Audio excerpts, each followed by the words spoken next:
হ্যাঁ বন্ধুরা, ইকটোপিক প্রেগনেন্সির পরে আবারও দ্বিতীয়বার মা হওয়া যায়। কারণ ইকটোপিক প্রেগনেন্সির পরে যদি তোমার দুটো টিউব কাটা না যায় তাহলে তুমি আবারও দ্বিতীয়বার মা হতে পারবে। তো আমার ইকটোপিক প্রেগনেন্সিতে একটা টিউব বাস্ট করেছিল, তো তার জন্য আমার একটা টিউব কাটা গেছিলো, তো আর একটা টিউব ভালো ছিল, তো তার জন্য আমি আবার দ্বিতীয়বার মা হতে পেরেছি। তো সেটাই তোমাদেরকে বলছি। নমস্কার বন্ধুরা, দক্ষিণ চব্বিশ পরগনা জেলার ছোট্ট একটি গ্রাম থেকে মা মান্টু ভিলেজ ব্লগ চ্যানেলে আরও একটা নতুন ভিডিওতে সবাইকে অনেক স্বাগত, অনেক ভালোবাসা। তো আজকে কোনো ব্লগ ভিডিও নয়, আজকের আমি এটাই তোমাদের সাথে শেয়ার করব যে ইকটোপিক প্রেগনেন্সির পরেও আবার কিভাবে দ্বিতীয়বার মা হলাম। তো এর আগের ভিডিওতে তোমাদেরকে দেখিয়েছি ইকটোপিক প্রেগনেন্সি কিভাবে হয়েছিল, তার অভিজ্ঞতা কেমন ছিল, সবটাই তোমাদের সাথে শেয়ার করেছি।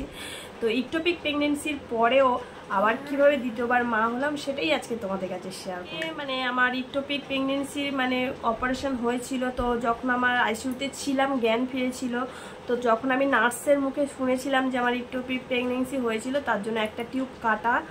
তো তখনই আমি ভেবেছিলাম হয়তো আমি আর দ্বিতীয়বার মা হতে পারবো না। তো নার্সকে আমি জিজ্ঞাসা করেছিলাম, তো উনি আমাকে পুরো ভেঙে বলেছিল যে তোমার ইকটোপিক প্রেগনেন্সিতে একটা টিউব কাটা গেছে, তো আরেকটা টিউব ভালো আছে, তুমি চাইলে আরও আবার মা হতে পারো।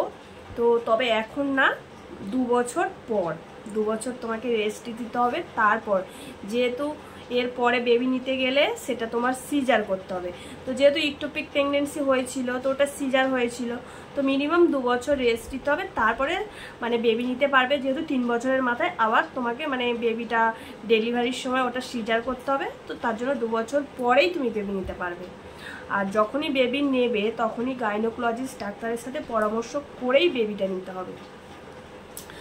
তো আমি তারপরে হসপিটাল থেকে যখন আমার ছুটি দেয়, তো সেম ডাক্তারও আমাকে একই কথা বলেছিল যে যদি তুমি দ্বিতীয়বার মা হতে চাও তো মা হতে পারো, তো তবে 2 বছর রেস্ট দিতে হবে। তো 2 বছর পরে তারপর গাইনোকোলজিস্ট ডাক্তার দেখিয়ে তো তার পরামর্শ নিয়েই তারপর মা হওয়ার সিদ্ধান্তটা নেবে।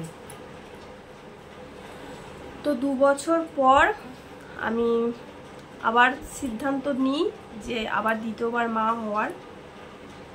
তো সেই মতো 2 বছর পার হয়ে যাওয়ার পর আমি ডক্টরের কাছে যাই, গাইনোকোলজিস্ট ডক্টরের কাছে। তো উনি আমাকে একদম প্রথমেই বারণ করে দেন যে বেবি না নিতে। কারণ যেহেতু আমার ক্রিটিক্যাল একটা অবস্থা হয়েছিল, তার জন্য যে ওটিটা হয়েছিল ওটা খুব ক্রিটিক্যাল অবস্থা ছিল, তো এবার বেবি নিতে গেলে প্রচুর রিস্কের ব্যাপার, তো তার জন্য উনি আমাকে সরাসরি না করেছিল। তো আর বলেছিল যদি তুমি নিতে চাও তাহলে অনেক রিস্ক আছে, তো যদি তুমি সব কিছু নিয়মকানুন মেনেই নিতে চাও তাহলে নিতে। তো তারপর আমি ডক্টরের পরামর্শ নিয়েই ওষুধ খাওয়া শুরু করি, যেহেতু আবার দ্বিতীয়বার মা হওয়ার জন্য। তো আমার না একটা টিউব কাটা ছিল, তো তার জন্য না আমার বেবি আসতেও প্রচুর দেরি হচ্ছিল। কারণ যেহেতু একটা টিউব কাটা, তো তার জন্য বেবি আসতে দেরি তো হওয়া স্বাভাবিক। তো আমি না ধৈর্য হারিয়ে ফেলেছিলাম, তো 5-6 মাস কন্টিনিউ ওষুধ খেতে খেতে আর ইচ্ছে করছিল না বেবি নেওয়ার। আর যেহেতু শুনেছি যে রিস্ক আছে, তো আরও একটু টেনশানে পড়ে গেছিলাম যে কি করব না করব। আর যেহেতু একটা বাচ্চা, তো আরও একটা বাচ্চা নেওয়ার ইচ্ছে ছিল, তো তাতে করে বেবি আসে। আর আমার তো ইচ্ছে ছিল যেহেতু একটা ছেলে আছে একটা মেয়ে বাচ্চা হওয়ার, আর আমি তো এই ডাক্তারের কাছে বলবোই, কারণ ইনি আমার কাছে ভগবান তুল্য বলতে পারো। তো এনার জন্যই আমার দ্বিতীয় সন্তান মেয়ে হয়েছে। তো ওনার কাছেই আমি ওষুধ খেয়েছিলাম। তো ওনার কাছে ওষুধ খাওয়ার একটাই নিয়ম ছিল যে পিরিয়ড হওয়ার আগে থেকেই ওষুধটা খেতে হবে, আর পিরিয়ড হয়ে যাওয়া চলাকালীন চলার পরেও 15 দিন ওষুধ খেতে হবে, কন্টিনিউ 20 দিন ওষুধ খেয়ে যেতে হবে মাসে। তো ওনার কাছেও কন্টিনিউ আমি 5 মাস ওষুধ খাই, তো তাও আমার বেবি আসছিল না। তো আমি লাস্টে ধৈর্য হারিয়ে ফেলেছিলাম, ডক্টরকে বলেছিলাম আর যে আমি আর বাচ্চা নেব না, যেহেতু বেবি আসছে না আর আমার ধৈর্য আর নেই। তো ওই ডাক্তারই আমাকে বকেছিল, মানে বলেছিল যে একটু ধৈর্য ধরো, ঠিক তোমার বেবি আসবে। তো ওনার কথাই সত্যি হয়ে গেছিলো, উনি বলেছিল তো পরের মাসেই দেখবে তুমি কনসিভ করবে। তো ওটা উনি আমাকে ডিসেম্বরে বলেছিল, তো ওনার কথাই সত্যি হয়েছিল, জানুয়ারি মাসে আমি কনসিভ করি। আর তারপর তো এমন সময় কনসিভটা করি, কনসিভ করার মানে 2 মাস পরেই আবার করোনা মানে বেড়ে গেছিলো, 2021 সাল তখন। তো আবার করোনা মানে বেড়ে গেছিলো। আর সেই সময় তো জানো কি অবস্থা, করোনার সময় যে প্রেগনেন্সির জার্নি যে কতটা কষ্টের আর কি বলবো। তো আমি একটা মানে করোনার সময় এমন একটা বিপদে পড়েছিলাম প্রেগনেন্সি চলাকালীন, কারণ প্রেগনেন্সি চলাকালীন আমার হঠাৎ জ্বর হয়েছিল। তো সেই জ্বরে না, তখন জ্বর হতো, তখন জ্বর হওয়ার পরে মুখে স্বাদ মানে থাকতো না, কোনো গন্ধ থাকতো না, এটা আর করোনার সিমটমও এটা ছিল। তো আমার জ্বর হয়েছিল, এটাই ছিল। তো ডক্টরকে আমি বলেছিলাম, তো উনি আমাকে বলেছিল করোনা টেস্ট করাতে, সেটা নিয়ে মানে ভীষণ টেনশানে ছিলাম। আর যেহেতু প্রাইভেটে করোনা মানে টেস্ট হচ্ছিল না, হসপিটালেই হচ্ছিল, আর হসপিটালে না প্রচুর লাইন পড়তো, আর 20 জনের বেশি মানে নিত না, কিট দিত না। তো 2 দিন গিয়ে ফিরে এসেছিলাম। তো ওই প্রেগনেন্সি অবস্থায় তখন আমার 5 মাস প্রেগনেন্সি চলছিল। তো তারপর একদিন ভোরবেলা গিয়ে লাইন দিতে, তারপরে আমি কিটটা পাই, টেস্ট করাই। তো এটা একটা ছিল।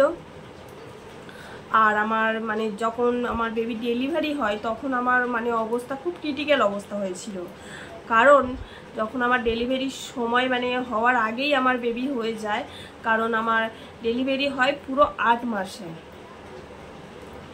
পুরো 32 সপ্তাহ কমপ্লিট হয়। আমার লাস্ট আলট্রাসোনোগ্রাফি করি, তার 1 সপ্তাহ পরেই আমার হঠাৎ মানে ডক্টর যে গাইনোকোলজিস্ট ডক্টর আমি দেখাতাম, উনি আমাকে বারবার বলেছিল যে সব সময় বাচ্চার নড়াচড়াটা দেখবে। তো আমি ওটাই লক্ষ্য রাখতাম বেশিরভাগ। যখন আমার 32 সপ্তাহ হয়ে গেছিল, তো 33 সপ্তাহ পড়াতেই হঠাৎ মানে রাত্রে আমার সন্ধ্যার দিকে দেখছি যে বেবি নড়াচড়া করছে না, কোনো নেই। তো আমি আমাদের এখানে গ্রামীণ হসপিটালে যাই, ওখান থেকে আমাকে রেফার করে দেওয়া হয় আর একটা হসপিটালে। তো সেখানেও আমার ভর্তি নেয়নি। আর সেদিনকে আমার কপালটা এতই খারাপ ছিল যে ওখান থেকে যে আমাকে নার্সিংহোমে নেওয়া হয়েছিল, মানে 2টো নার্সিংহোমে, কোনো নার্সিংহোমে ডক্টর ছিল না। তো শেষমেশ ঠাকুরের ইচ্ছা, তো আর একটা নার্সিংহোমে আমি যাই। তো সেখানেই ডক্টর ছিল, ওখানে ডক্টর আমাকে দেখে সাথে সাথে 8 ঘন্টার মধ্যেই ওটিতে নিয়ে চলে যায়। তো বাচ্চা নড়াচড়া করছিল না এই কারণে যে বাচ্চা পটি খেয়ে ফেলেছিল, তো তার জন্য বাচ্চা নড়াচড়া করছিল না। তো ভগবানের অশেষ কৃপা যে উনি ধরতে পেরেছিলেন, ধরতে পেরে তাড়াতাড়ি আমার ওটিতে নিয়ে চলে যায়। তারপরে উনি ডেলিভারি করান। তো মা বাচ্চা দুজনেই সেফ হই। তো অনেক কষ্ট জার্নি ছিল ইকটোপিক প্রেগনেন্সির পরেও। আর বিশেষ করে করোনার সময় প্রেগনেন্সি যারা মানে জার্নি করেছে তারাই একমাত্র জানবে যে কতটা কষ্টের। আর এই যে দেখতে পাচ্ছ আমার মান্টু, অনেক কষ্টের ফল এটা আমার, তাই তো মা? অনেক কষ্টের ফল তো তুমি, অনেক কষ্টের ফল। ইকটোপিক প্রেগনেন্সির পরে আমার এই মান্টু হয়। তো অনেক কষ্ট করেই আমার মান্টুকে পেয়েছি আমি। তো বন্ধুরা, ইকটোপিক প্রেগনেন্সির পরেও মানে কনসিভ করা যায়, সেটা আজকে তোমাদের সাথে শেয়ার করলাম। তো একটু ধৈর্য ধরতে হয়, একটু ধৈর্য ধরলেই ঠিক কনসিভ হয়। তো এটা আমি আমার অভিজ্ঞতা দিয়েই বুঝেছি। তো তোমরা যারা যারা আছো এরকম ইকটোপিক প্রেগনেন্সির পরেও দ্বিতীয়বার মা হতে চাও, তো ধৈর্য ধরলে দেখবে ঠিক কনসিভ করবে। তো আজকে বেশি বক বক করবো না, ভিডিওটা আজকে আমি এখানেই শেষ করব। ভিডিওটা ভালো লাগলে একটু লাইক করো, কমেন্ট করে জানিও, অনেক করে শেয়ার করো। তো চলো চলে আসবো আরও একটা নতুন ভিডিও নিয়ে। সবাইকে টাটা।